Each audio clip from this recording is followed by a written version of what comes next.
Kaakati omuvubuka ono yali atambula n'alonda emitwalo 2 mu kasitenseni. Emitwalo 2 egyo gye yalonda essaawa zino takyalina na kyakulya, ku mulimu baamugoba, abakazi bamuboola tebakyamwagala, ssente zaakula zimuyita buyisi mu ngalo, ne bw'akola ssente n'azikwata bw'ati mu ngalo zigwa bugwi. Oli yakwata emitwalo 2 n'agyeyambululiramu. Bwe yagyeyambululiramu n'akwata emitwalo egy'ebiri n'agisula mu kasitenseni. Ebisiraani ebyali biri ku oli n'agamba nti omuntu yenayina n'alonda ssente zino gwe babikwata. Katono musaatu yali atambula eyo gy'azungira mu kasitenseni n'asanga ekinyaanya ekyebiri nga kiri awo tekiriiko agamba. Ye yalonda bulonzi ng'ateeka mu nsawo alowooza akuba ejjakapooti. Emitwalo 2 tegyafuuse emitwalo 2. Akyalina wadde n'ekikumi mu bulamu. Eyali asula mu nnyumba ey'emitwalo 4 essaawa zino basuza musuze mukwano gwe lwa mitwalo egi lwa mitwalo 2. Kakati nowuliriza nga sinnabakutuusako vidiyo eno okusaba ogimpereka like etambule tuke ku buli muntu. Omuvubuka ono mu comment section mwali era buli kye mu comment nga genda kuba akiraba mumwe ku magezi mu butuufu akola atya. Kisiraani kiki yalonda ekyali mu mitwalo 2 ngiri kijayinza okukyejjako naye embeera gy'alimu tewoomesa nnakabululu. Kakati wuliriza. Omuvubuka ono yalina obulamu bwali bulungi nnyo. Yalina kampuni gye yali akolera, kampuni eyo nga basiba tayozi mu mayumba. Kati mu kampuni eyo basiba tayozi mu mayumba yali akolanga manager, site manager, nti bwe balina ennyumba gye bafunye gye bagenda okusiba tayozi, ye operations manager nti yagenda n'amanaging abakozi bakoze bulungi omulimu, tayozi bazisibye bulungi, ng'abeerawo kalingalinga nga ba supervisor okusupervising omulimu oguba gukoleddwa abakozi mu kampani eno esiba tayozi, obulamu nga butambula bulungi. Ennyumba gye yali asulamu yali nnyumba nnungi, ng'asula mu nnyumba ya mitwalo 4. Ogwo omuzizo we guto guba mulungi. Ng'alina omukazi yali tannaba kumuzaalamu baana naye ng'amulina omukazi, bino by'owasa girlfriend n'omuteekako ewaka, olusajja n'abeerawo kati nga naye amuyina. Omuvubuka ono yali yakola obusene nga yagula booda ze 2 nga zimuwayo omutwalo buli lunaku, buli mwezi ng'asoofunayo emitwalo gye 6.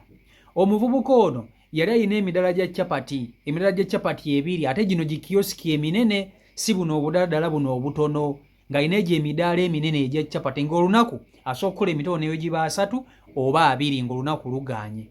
Ng'obulamu butambula bulungi kubanga kasente yali akakola eri mu kampuni gye yali akolera obwa manager mu Tailozi, n'agezaako okuinvestinga obusente bwe, obulamu nga butambula bulungi. Munnange omuvubuka ono aba atambula mu kasitenseni wakati mu kasitenseni asanga basuddewo emitwalo egi nga basuddewo emitwalo 2. Bwe yagiraba teyeesika, yakwata bukwasi kyebiri kino ng'ateeka mu nsawo nga ye atambula agenda. Musajja wattu ng'alowooza nti luno olw'ebiri ne mukamba booze muntu kyasobola osanga emitwalo 2 n'agiyitako. Gw'ososanga emitwalo 2 n'ogiyitako gwandaba njogera naawe andaba. Njogera naawe Anisha Polinix. Polini osobola okusanga emitwalo 2 n'ogiyitako. Truth Seek ososanga emitwalo 2 wama n'ogiyitako. Osobola okugisanga mu mbuulire. Gw'ososanga emitwalo 2 n'ogiyitako tosobola. Kati musajja wattu naye yasanga ekyebiri nga bakisudde mu kasitenseni. Teyeesikaamu, yalonda bulonzi kyebiri ng'ateeka mu nsawo. Kumbe alonze ogusiraani, alonze ebizibu by'omuntu omulala bitadde mu bibye. Kati ate omukisa ogubadde ogugwo ogw'okufuna aguwadde muntu mulala. Omuntu eyasuula ssente awo yali azeeyambululiddemu nga ndowooza alaamirizaako ebintu ebyo balaamiriza nti omuntu yenayina anaalonda ssente zino ebisiraani ebibadde bindiko bimwambale, emikisa gy'alina nze ngitwale egya ssente nfune. Kaakati munnange ono ng'alonda ssente ateeka mu nsawo. Gwe teweewuunya lwaki ssente ze ziba zisuuliddwa tezironderwa balalu, kubanga balalu bebasinga okulondereza abantu. Ssente ziba zisuuliddwa tezirondebwa balalu. Era ojje weegendereze ssente ze ziba zisuuliddwa tezirondebwa muntu atalina tezirondebwa muntu munaku nnyo. era ogenda okulonda ssente nga nawe toli bubi nnyo, toli bulungi ne nga toli bubi nnyo. Kakati munnange ng'ono alonda ssente ng'ateeka mu nsawo. Bw'alonda ssente ng'agatta na muzize ng'atandika kukola ng'obulamu butambula. Abeerawo nnaku 2, nnaku 3, wiiki ng'etambula. Kati oluvannyuma lw'okulonda zino ssente ebintu byatandika okukyuka. Yatandika okufuna obutakkaanya ne mukazi we. Girlfriend we gwe yali alina ewaka ne batandika okuba nga bayomba kumpi buli lunaku. Ku mulimu gy'ali ne batandika okumusongamu olukongolo nga bw'omanyi ebintu nga bitandise from nowhere. Kampuni gy'okoledde okumala emyaka nga 5+. Ne batandika okukusongasongamu kino, ne bakusongamusongamu kiri, mbu gwe tokola bulungi mirimu, simanya baali baakutereka dda, ne batandika okubaako ebintu nti bakutandika okukola ki? Okusongamu. Okitegeera? Batandise omusongamu kino, bamusongamu kiri, ebintu nga tekibikyategeerekeka. Zino booda ze yali alina, abaana abaali bamuwa ssente obulungi ne batandika nabo okukaaba, booda zifaafa, buli kaseera babeera mu galagi. Booda zitomera, ne bamukubira essimu mbu ate booda yatomedde. Ne bamukubira essimu, okitegeera, bamukubira essimu mbu ate booda yo, piki yo yatomedde. Ate kino ebizibu ne bifuuka ebizibu.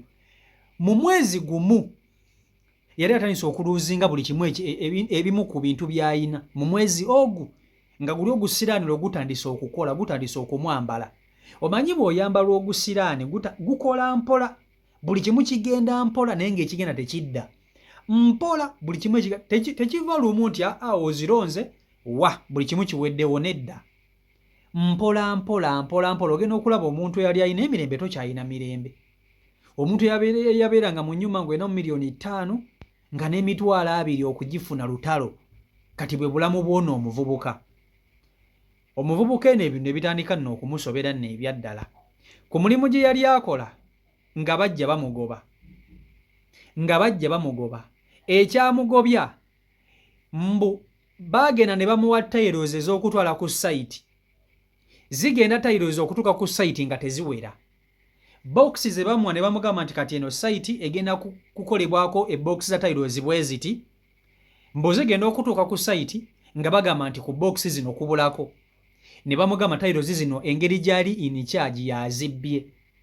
Kyokka nga bwe baali bava eno ku mulimu, baabala bulungi nnyo tayirozi zino, era emmoloka yatwala tayirozi yabala tayirozi nga zeezo zennyini ze babaze. Zigenda okutuuka ku sayiti nga bagamba mbu ate azibbye. N'ababuuza banange ze mugamba nti nabbi tayirozi nazibbiddewa. Emmoloka twagituddemu mu maaso ne tuvuga ne tugenda tutuuka ku sayiti. Sayiti zaabuze zaabuliddewa kati nga buli omu tamanyi. Wabula baboosi be ne bamugamba tetugenda kusobola kukola ki? Kukola naawe.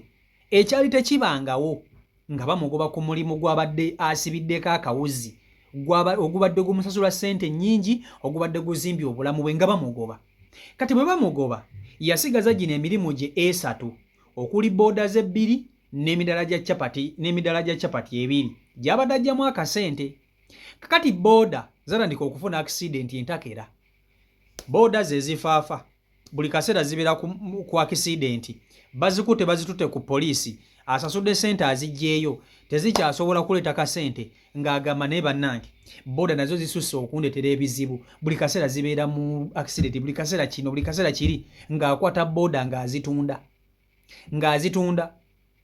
Booda ezo bw'azitunda ssente ng'azikwata aziteeka ku ki? Aziteeka ku akiba.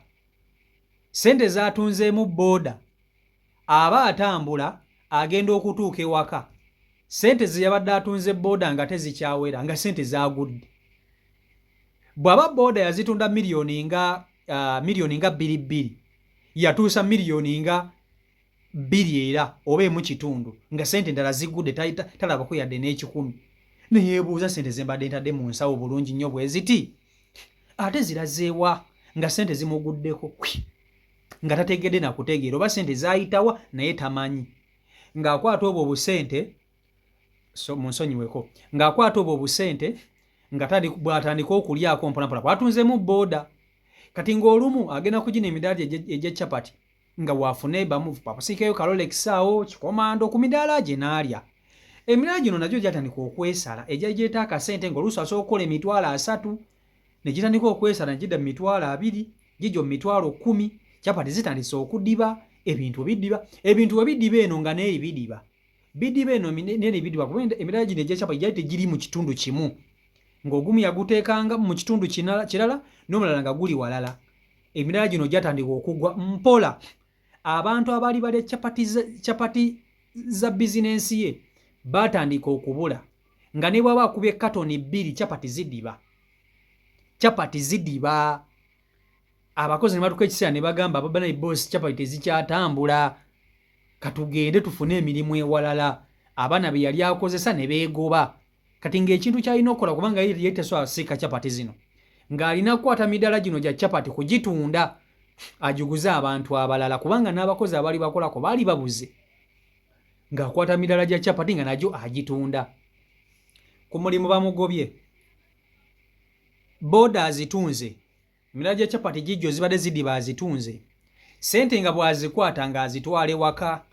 Girlfriend we gwe yali alina mukazi watu ng'akyagumye ye waali akyagumidde ki akyagumidde embeera wabula ebintu byagenda okutabuka. Omuwala ndowooza naye n'agamba naye omanyi sigenda kusobola kubeera mu mbeera eno. Omuwala ng'obugumiikiriza bumuggwako girlfriend we ng'amugamba sigenda kusobola kugumiikiriza mbeera eno kantambule nsooke ŋŋende ali oba mbeereko oba ewaawo kansooke nkuviiremu. Ng'omuwala akwata kuba asiba bibye ng'aleka mulenzi mu nnyumba. Ennyumba ezimu sente ze yatundanga muno mu chapati ze yasasulangamu kaakayumba omwezi gumu 2 obusente obulala ng'abulya. Landlord n'atuuka ekiseera ng'abanja n'okubanja naye nga ne sente zimusasula talina waayinza kuzijja musajja wattu. Omukazi nga naye anoba agenda wabula bino byonna biva ku ki? Biva ku ssente ze yalonda emitwalo 2. Kakati ebintu bitandika okukyuka bitandika okutabuka atandika okufumitiriza ng'omuntu ngagamba naye lwaki buli kimu kiggwawo bwe kityo? Mazima ddala nakola ki? Wali wandoga? Waliwo kye nakola kiki? Kati omanyi ebintu ebikutuukako ebingi otandika okujjukira gwegamba bwobanga otobadde spiritual otandika okufumitiriza n'ogamba naye walabika waliwo ekitali kiki ekitali kituufu. Omuvubuka ono yatandika okufumiitiriza obuzibu buvaawa naye nga tayinza kukiteebereza nti emitwalo 2 gye yalonda gye givaako obuzibu waliwo eyamweyambululiramu n'amuba ekisirani kiri namazina eky'obwavu n'okubonaabona n'okufiirizibwa ye n'atwala emikisa gye egy'okufuna era ndowooza oli yasula emitwalo 2 yali bulungi. Kati musajja wattu yatandika okunoonya obulimu naye nga n'ennyumba gyalimu takyasula gisasula. Ebintu by'omu nnyumba byonna ng'atunda byonna ng'abitunda bw'abitunda ng'alyoka ayogerako ne mukwano gwe nga mukwano gwe akola ki? Nga mukwano gwe atandika okumusuza kubanga mukwano gwe mukwano gwe yali alinamu akasente nga noono alinamu akasente ak'ekivubuka. Kati ebintu byatandika okukyuka yagamba waye kangende nsudeko ke wakyaliwa nkasa talina ki? Kasa talina mukazi mbeereko kaawo naye ebintu binsobedde n'ebintu bye by'omu nnyumba bye yatunda byonna baamudondolanga budondozi. Yali alina TV zino ey'akakadde akamu emitwalo 2 baamuwamu emitwalo 40 TV empya. Eyali alina entebe zino sofa set ez'akakadde akamu $2,000,000 baamuwamu emitwalo 57. Kwegamba ebintu byonna baamudondola obusente nga bwe yabukwata bwonna ng'abuteeka ku akiba. Teyabufunako nnyumba ndala ng'atandika okulya obwo mpolampola nga tayagala nnyo kaluubiriza bantu ng'atandika okunoonya omulimu. Anoonya omulimu emirimu bagimumma. Bwe bamumma emirimu alina we yagenda n'asaba musajja wattu omulimu omulala ne bamuyamba ne bamuwa omulimu. Bwe bamuwa omulimu bamusasula akasente naye sente nga bye bazimusasudde tazituusa, sente zimugwako. Asobola okuba ne sente mu ngalo, sente n'aziteeka muno mu nsawo agenda okutuuka nga sente zibuze. Sente nga zibula nga tategedde ng'oyinza ogamba waliwo ekintu ekizimusombako. Omuvubuka ono engeri gy'ali amanyi okusiba tayiroozi alina abantu be yakwataganamukko nabo ng'akyali manager before. Waliwo omusajja yamukubira essimu n'amugamba owange nina ennyumba yange njagala kola ki kuginsibira tayiroozi nti sente mmeka ng'amugamba sente bwe ziti tayiroozi zeetaagisa mmeka nti kanzije ennyumba ngipime nga bapima ennyumba buli kimu olwo akutte omulimu naye guno omulimu gw'akutte agukutte nga ye engeri gye yali aludde mu guno omulimu nga yafuna kontakiti z'abantu abasinga obungi. Kakati omusajja bw'amuwa omulimu ono omulimu agupatana nga bateesa bulungi nnyo ssente. Kati omuvubuka ono kye yakola ye ng'agenda afuna bamuwa ssente agula tayirozi ng'azeeta zisiba mu nnyumba y'omusajja amalize omulimu bamuwe ssente. Omulimu n'agukola. Omulimu bw'agukola ng'omusajja akwata ssente azimubalira cwi ng'azimuwa. Ssente zaali zimugwako nga zimubulaabulako n'agamba naye omanyi zino ssente buli wenziteeka mu nsawo zibula kanzikwate leero nzitwalire mu ngalo. Ng'akwata bulungi nnyo ssente ng'azizinga azisiba kalabbabandi ng'azikwatira mu kikonde bw'ati ng'atambula. Atambula. Agenda okutuuka eno gy'asula nga mu mukono mulimu ssente nga bwe bazimuwadde nga zimuguddeko nga zimubuzeeko nga tategedde nawe ziyise. Mukwano gwe n'amugamba nno ggwe olina ekitali kituufu wandibadde otandika okwetambulirako bagendako mu kyalo ewammwe osooka obwebuuze ku bajjajjaabo bo bajja kugaba buzibu ki bw'olina, otherwise olabika olina ebyekika nga bye byagala okwavuwaza tebikukkiriza kubeera bulungi. Omusajja wattu kye yakola ng'alinnya kapiki ng'alyoka agenda ewa jjajjaawe ng'amunyumiza jjajja munange embeera si nnungi biki naye buli kimu kyaggwawo buli kimu kyasaanawo. Jjajja ng'amugamba nti ate buzibu ki? Ng'amugamba simanyi naye oba nina ssente ze nalonda niba ssente ezo ze zivaako obuzibu. Nalonda ssente mu kasitenseni 2,000 naye okimanyi nti okuva we nalonda ssente ezo ebintu ebisinga byakyuka. Ekintu ekyo bulijjo ŋŋanyo kiteeka mu bwongo naye ngenza okulaba nga mu butuufu ssente ze nalonda ezo yaka ze zivaako obuzibu naye simanyi kyakukola buli kimu kyonoonese. Jjajja we ng'alyoka akamuteerako amugamba ebintu ebisinga bye basula mu busitenseni oba mu junction abantu babeera babyeyambululiddemu. Oli agenda n'asula ssente n'azeyambuliramu n'azisuula. Kati ky'olina okukola olina kufuna muntu n'akujjanjaba n'akuggyako ekisiraani ekyo either n'okiggyako ne kidda ewa nannyini kyo kuba ye nannyini kyo yakyeyambulula. Kati naawe olina kukyeyambulula okyambululire mu muntu omulala. Olina kunoonya muntu ayinza kukikuggyako. Kati musajja wattu ali wano agamba tamanyi wayinza kutandikira butya bwayinza kweggyako kintu kino nakisaani kino kimumazeeko emirembe kimufiirizza kimukoze buli kyomanyi kibi kyonna mu bulamu bw'ensi eno. Mumuwe ku magezi abasobola okumuyamba. Oba agenda mu bapasita agende bamusabire, oba agenda mu bamasheeka bamulombere edduwa, oba agenda mu basawo baganda bamuwambululeko ekintu kino naye obulamu bukalubye. Mumuwe amagezi mu comment section. CEO Michael Uganda YouTube channel kwoli mwebale nnyo okuba nti ate mugoberera, mwebale nnyo okuba nti ate mu following. Mbaagala nnyo Omukama Katonda abankuumire mubeere bulungi mweraba. Peace and love.